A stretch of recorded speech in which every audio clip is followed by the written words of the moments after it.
morning, students. Welcome to the Science 1 class. Today, we are going to learn about modern periodic table. Before getting into this, we'll see that limitations of Mendeleev periodic table.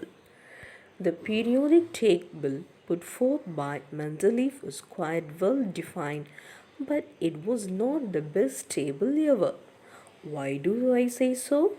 It's because with the time, the number of elements being discovered increased and fitting them into the table. According to the periodic law by Mendeleev, seemed difficult. Also, we have taken a look at the major limitations of the periodic table by Mendeleev. So, with all these limitations, how do we study the elements and how do we carry out the periodic classification? If the elements discovered later did not follow the periodic law given by Mendeleev, then the only way to arrange them was by modifying the law. Yes, this was, however, not what scientists could think of as the first step. It was quite gradually that the scientists realized the fact that the law could be modified. But how did this happen? It was around 1913 that the British physicist Henry Moseley found an interesting fact. He realized that instead of atomic mass of all the elements will show periodicity if arranged on the basis of the atomic number. Wait a second. I just said atomic number, isn't atomic number randomly assigned number to the atom by usually not atomic number of any element is never a randomly assigned number. It is basically the number of proton present in the nucleus of the atom of the elements of instant. Let us consider the first four elements in the table. So we get atomic number of hydrogen as 1, helium as 2, lithium as 3 and barium as 4. So why are these elements assigned this particular atomic number? Only can we change these numbers ever? No, we can't. That is because they have these respective numbers of protons in their nuclei. Hydrogen has one proton in its nucleus. Similarly, helium has two and lithium has three. And how many protons will we have? Yes, correct. It has four protons. The same is valid for other elements as well. Coming back to the table, Henry Moseley think that the characteristics of elements are based on the atomic number and the number, not the atomic masses. Yes, that's what he meant, that with this there emerged a new law of studying the periodicity of elements, was called the modern periodic law. The law stated that the property of elements or periodic functions of atomic numbers.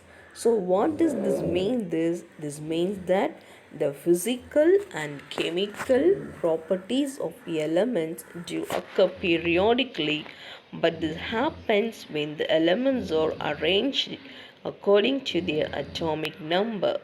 All the known elements could be arranged based on this atomic number, with predicting the properties of elements yet to be discovered. It is simpler and more precise. This helped in placing the newly discovered elements properly in the periodic table, also overcoming the limitations of Mendeleev table was another advantage. And how did it happen? Do you remember their limitation? The first limitations of number precise position for hydrogen was mainly overcome. It was assigned a position that would not lead to any confusion. He will take a detailed look at this position of hydrogen later in the higher grade. Next, the limitation of the Mendeleev table was the position of isotopes. Can you recollect what isotopes are? Yes, they are the atoms of the same element with different number of neutrons.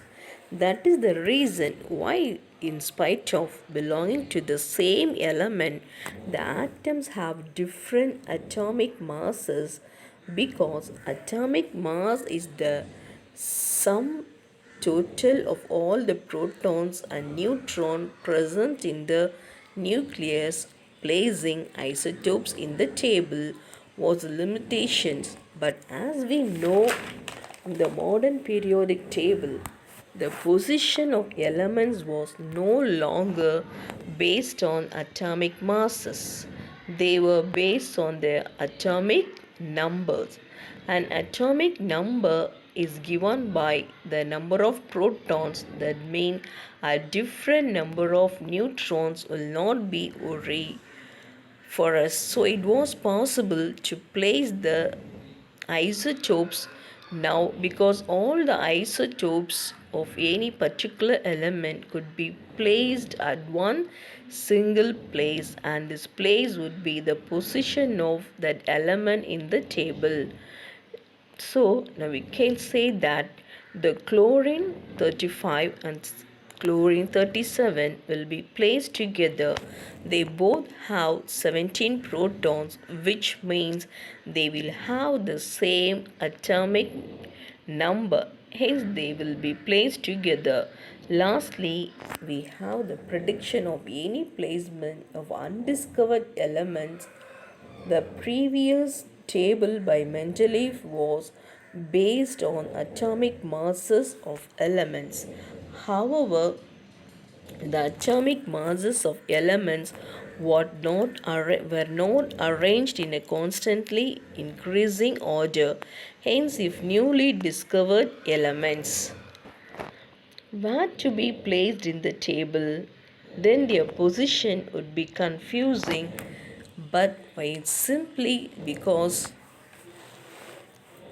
of the atomic masses of previously discovered elements were not in regularly increasing manner. Then how and where will be placed the new ones? Just for the sake of understanding, let us assume the values for the atomic masses of two elements. When one has atomic mass 300, whose position comes first, while element 2 has an atomic mass 297, which is placed later in the table. That is after element 1. Now in the case of newly discovered element, the element 3 has atomic mass 299. Where will be placed? Is between the two elements or after the second element with the atomic mass 297. And this is what was happening with the Mendeleev periodic table, because the atomic masses of elements were not placed in a constantly increasing manner. Some elements did have atomic masses less than the previously placed elements. So, placing the newly discovered elements, placing the newly discovered elements will disturb the entire table, but in the modern periodic table, the position of elements was based on atomic number. So, newly discovered elements could be easily added in between, because the atomic number of elements are found to occur in a constantly increasing manner.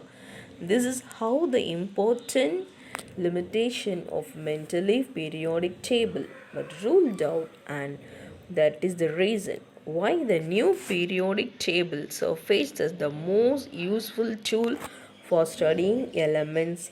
The newly arranged table of elements was based on the modified law.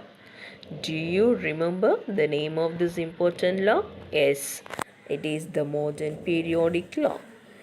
So, can you guess the name of the table that was based on the law?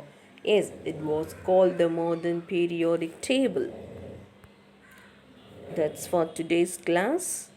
Thank you, students. Have a good day.